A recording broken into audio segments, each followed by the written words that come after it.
Hello, my name is Tim Cruse, and this is my video project presentation on charter schools. We begin today by considering what a charter school is. Charter schools are schools that are publicly funded but operated by independent groups.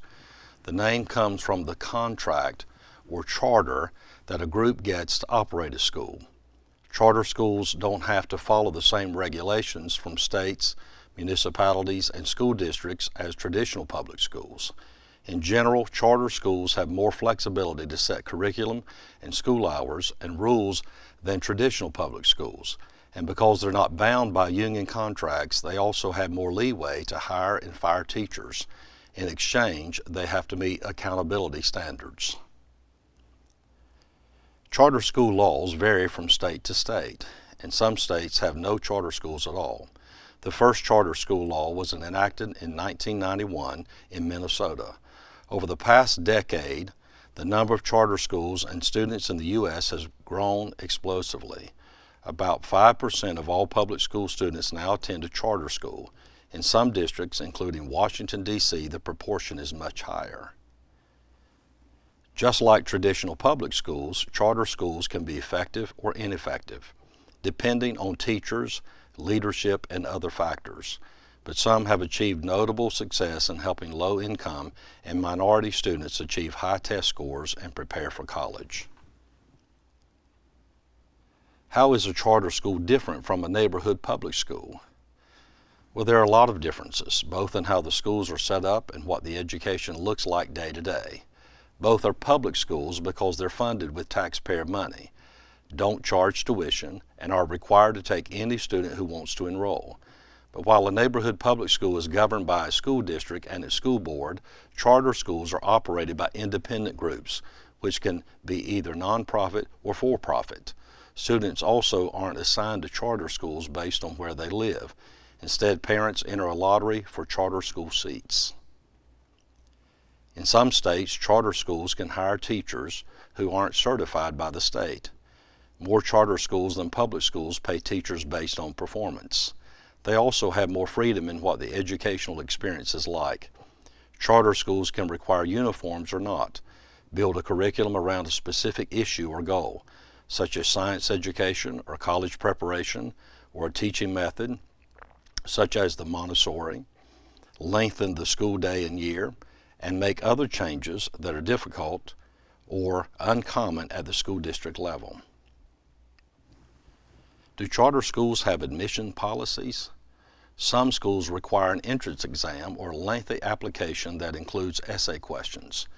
Charter opponents also argue that charter schools expel far more students than traditional public schools. While research on expulsions is relatively scarce, analysis has found evidence of higher expulsion rates at charter schools than at traditional public schools in D.C. and Chicago. Charter supporters argue that this is part of why charter schools are effective. They can teach kids who want to learn and be in school, and that parents support strict discipline policies. Who runs charter schools? All kinds of groups. Charters can be started by nonprofits, corporations, parents, churches, or school districts. Some of the best-known charter schools are part of networks that are listed here, all of which are nonprofit. For-profit groups can also manage charter schools. The largest for-profit charter operator is K-12 Incorporated. The proportion of for-profit to nonprofit operators varies significantly by state. Florida, Michigan, and Ohio are strongholds for-profit charter companies, while nonprofits are much more common in California and Texas. Charter schools have to be approved by an outside authority. Who plays that role is different from state to state. In states with more restrictive laws on charter schools, district school boards must approve charters. In other cases, state boards of education, mayors, or a special charter school board approve charters. Who attends charter schools? Charter schools serve students who are poorer and more likely to be non-white than public schools at large.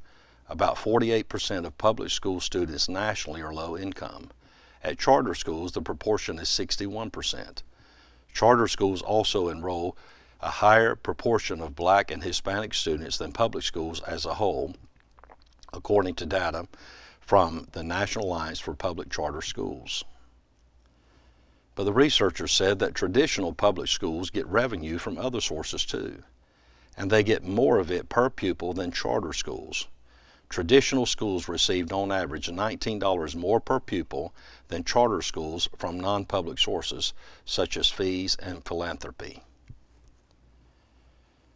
What is the relationship between charter schools and school vouchers? Charter schools are a part of a broader movement known as school choice. The unifying theme is that parents should have options beyond the neighborhood public school for their students. While education reformers broadly agree that students and parents should have choices, they often don't agree on what form those choices should take. Magnet schools, voucher programs, open enrollment policies that allow students to go to any school in a district, and tax credits for tuition are other ways of offering parents and students choice. While many policies can offer some form of choice, school choice is often used as exclusively a synonym for school vouchers, which allow parents to use taxpayer money to send their students to private schools, including religious schools. Many charter school supporters don't support vouchers. Do charter schools take money away from public schools? Charter schools and traditional public schools both get money for every student who enrolls. So if students leave traditional public schools for charter schools, that state money goes with them. Public schools no longer have to spend money to educate those students, but school districts might have a difficult time reducing expenses by the same degree. The growth of charter schools poses a financial risk for public school districts in economically depressed areas. We find that certain districts have been greatly troubled by these challenges. Charter schools are public schools, and in many cases they receive less per pupil than traditional public schools.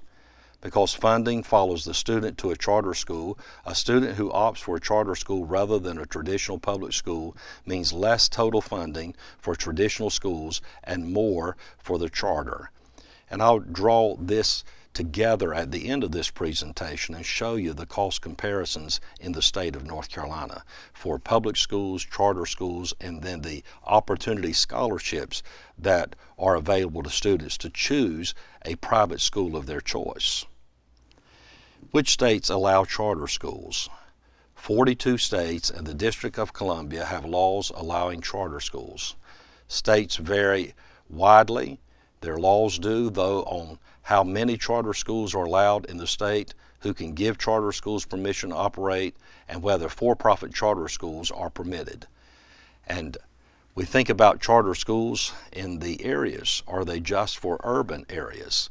In 2011, just over half of charter schools, 56%, were in urban areas, with another 24% in the suburbs. Urban schools make up a much higher proportion of charter schools than do of public schools as a whole. Those proportions have stayed steady even as the number of charter schools has grown. Do charter schools get better results? This is a very active area of research, and some studies have conflicting results. Overall, many studies have found that charter school students aren't doing worse than their peers in traditional schools. Whether they're doing better and by how much is hotly debated. A 2013 study from the Center for Research on Education Outcomes at Stanford University of charter students in 27 states found that students advance more quickly in reading at charter schools than at traditional public schools. Students learn math at about the same rate. They also found that charter schools produce much better results for students of color and poor students than for traditional students. The impact of charter schools is particularly pronounced on Black students who live in poverty, they found. White and Asian students learn less at charter schools than they did at traditional public schools. What are charter school opponents' arguments? Charter school opponents say that charter schools divert too many resources from traditional public schools. Rather than improving education for those students who get places in the charter school lottery, they say, The focus should be on improving all schools. Opponents also argue that charter schools funnel academically talented students and involve parents away from public schools, and that they push students who are harder to educate back into public schools. They also say that accountability standards aren't enforced, so that charter schools that are doing a poor job are allowed to stay in operation. Some opponents also fear that taking the power to run schools out of the hands of school boards contributes to the privatization of education, especially if the charter operators are for profit.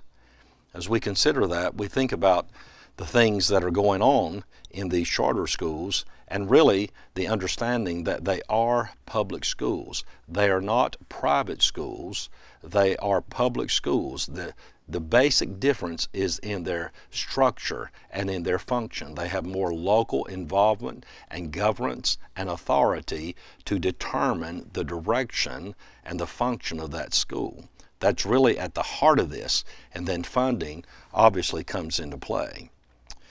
Now think about charter schools in the state of North Carolina.